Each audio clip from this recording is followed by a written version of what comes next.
Тормыш бик катлаулы. Кайберәүләргә ул бик җиңел бирелә, икенче берәүләр исә үз тырышлыклары белән генә уңышка ирешә ала. Сүзебез әнә шундый кешеләрнең берсе, фидакарь хезмәт иясе, даны бөтен илгә танылган сыер савучы, бүгенге көн яшьләре өчен алыштыргысыз үрнәк булып торган теләчебез горурлыгы Гөлбикә апа Кәримова турында булыр. Әлеге бөек зат алдында баш иясе килә.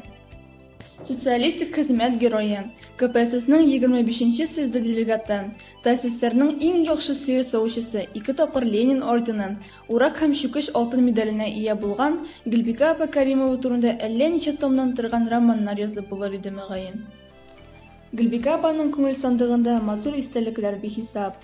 20 яшендә аны партия сафларына кабул итәләр. Яратып йөргән егете Раиф белән матур тормыш корып җибәрәләр. Тик язмыш сынавыдыр инде, тормыш иптәше үпкәсенә салкын тидерә. Шуннан терелә алмыйча, берничә көннән соң вафат була. 5 яшьлек Рафаэльне ялгызы гына аякка бастыра Гөлбикә апа.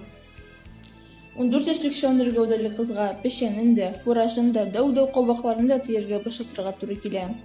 Елына һәр сыердан 5700 кг сөт савып алу зур күрсәткеч була ул чакта. Көненә 3 тапкыр кул белән 25 сыер саву авыр хезмәт.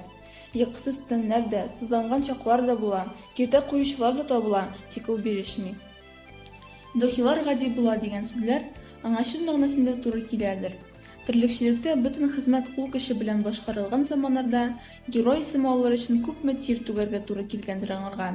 Әлбәттә, герой булам дип түгел, үзе әйткәнчә, бар хезмәтен җиренә җиткереп башкара. Хөрмәтнең нигезендә зур хезмәт иткәнен Гөлбикә апа үзе дә яшерми. Мен 7-нче класс бітіруге фирмаға ішке кеттім, жағын қайларым. Шырма жедейлік мектебінде оқыдым мен. 1953 жылда 7 класс бітірдім. Мына шундан соң мені фирмаға біреу алмаға келді енді, шунда ішлеуші. Мен сүйініп кеттім енді, менің қыз сиыр савасым келді. Өзімнің де сиыр мектепте оқығанда оқы. Мына мен айтам, Аллах Тағаланың амин деген сағаттарына тур келдім екен дейдім мен. Мен барғанда енді онда ұлы апалар ие. Еш қыз келеді деп әйткендер ие, кішкене гына қыз деп әйткендер ие деп әйтті мына бірсі. Разия апамыздың ойында, исімді ұнттым енді, байтақ жылдар бетейінде. Шындан соң, мен гәудем ұзын, өзім ябығыйым мен. Әлі ол бек кішкенеге ашамаған деп солай деп қойдылар алар мені. Мен түрлі іштәшәдім енді башта барып кіруге. Осларын жайыстырдым, іштен жереммәдім мен бір іштен дәгін. Башта барып кіруге сені бетейінде нетіп айтмайлар, бір деген жерге қоймайлар бетейінде, барып қойдаларын.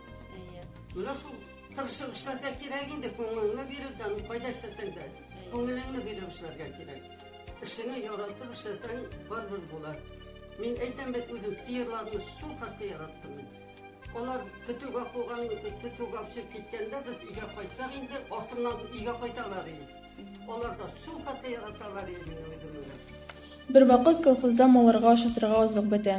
Шунда Гөлбикә апаны комбикорм сырарга Россиянең авыл хуҗалыгы министрлыгына җибәрәләр. Сыер савучыны кире бармыйлар. 500 тонна терлек азыгы биреп кайтаралар. Авылдагы балалар бакчасын төзетүгә, авыл юлларын төзекләндерүгә дә үз өлешен керткән кеше ул. Үскәрә күрмәләргә менә дигән мөмкинлекләр була аңа. Тик ветеран үз эшенә тугры кала. 42 ел фермада хезмәт куя. Нилектән шулай аңлашылмый кебек. Барысына да балачак хыяллары сәбәпче. Ул аларга хыянәт итми. Бүгенге тормышына шөкер итеп, һәр нәрсәдә матурлык күреп яши ул безнең заман герое. Бер киләдер гомер, тик бер генә яши җирдә адәм баласы. Син атлаган эздә төгәл беләм, изгелекләр генә каласы.